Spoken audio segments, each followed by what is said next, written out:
విశాఖలో గుడివాడ అమర్నాథ్ పై police case పెడతామని తెలుగు శక్తి అధ్యక్షుడు బివి రామ్ హెచ్చరించారు. ఉత్తరాంధ్రలో పెట్టుబడిదారులు భయపడే పరిస్థితి అమర్నాథ్ కల్పిస్తున్నారంటూ ఆరోపించారు.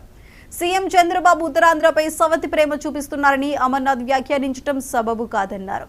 అమర్నాథ్ వ్యాఖ్యల వల్ల ఉత్తరాంధ్ర ప్రజల భవిష్యత్తు ప్రశ్నాత్మకంగా మారుతుందన్నారు. ఆందోళన వ్యక్తం చేశారు. ఈ సందర్భంగా ఫ్లెక్సీలపై కోడిగుడ్లు విసిరి నిరసన తెలిపారు. కోడిగుడ్ల మంత్రి రాష్ట్ర ముఖ్యమైన తప్పుడు ఆరోపణలు చేసి ఉత్తరాంధ్రపై సవితి ప్రేమ అని చెప్పి ఇక్కడ మా మనోభావాలు దెబ్బతీశారు. కాబట్టి ఈ కోడిగుడ్డు మంత్రికి గుణపాఠం చెప్పని చెప్పి కోడిగుడ్డుతోనే గుణపాఠం చెప్తున్నాం.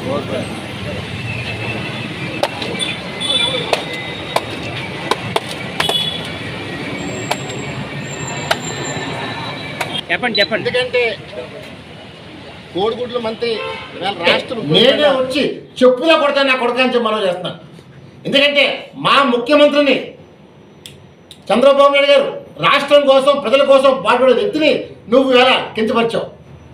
ఆయన మనం చూసాం, 4 రోజులు అయింది. ఈ 4 రోజుల్లో ఆయన పెన్షన్ ఇచ్చారు, మెగా డిఎస్సీ ఇచ్చారు.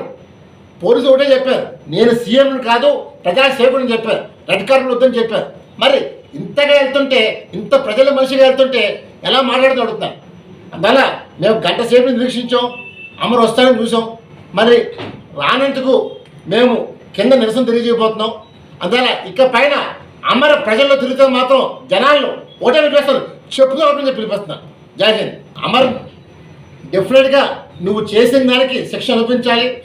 మేము రేపు పోలీస్ కమిషనర్ కలవబోతున్నాం. అమర్ పైన యాక్షన్ తీసుకొని చెప్పి మేము కోరబోతున్నాం. ఎందుకంటే ఒక రాష్ట్ర ప్రతిష్టని మంటగలిపేలాంటి నైవంచుకులు ప్రజల్లో ఉండడానికి వీల్లేదు. మాట్లాడితే ప్రెస్ మీట్లు పెట్టి ఇవి పెట్టి అలాగతో పేల్చిన అమర్ ఇకపై ప్రెస్ మీట్లు పెడితే నేనే వచ్చి చెప్పులా కొడతాను నా కొడక అని చెప్పి మనం చేస్తున్నాను. ఎందుకంటే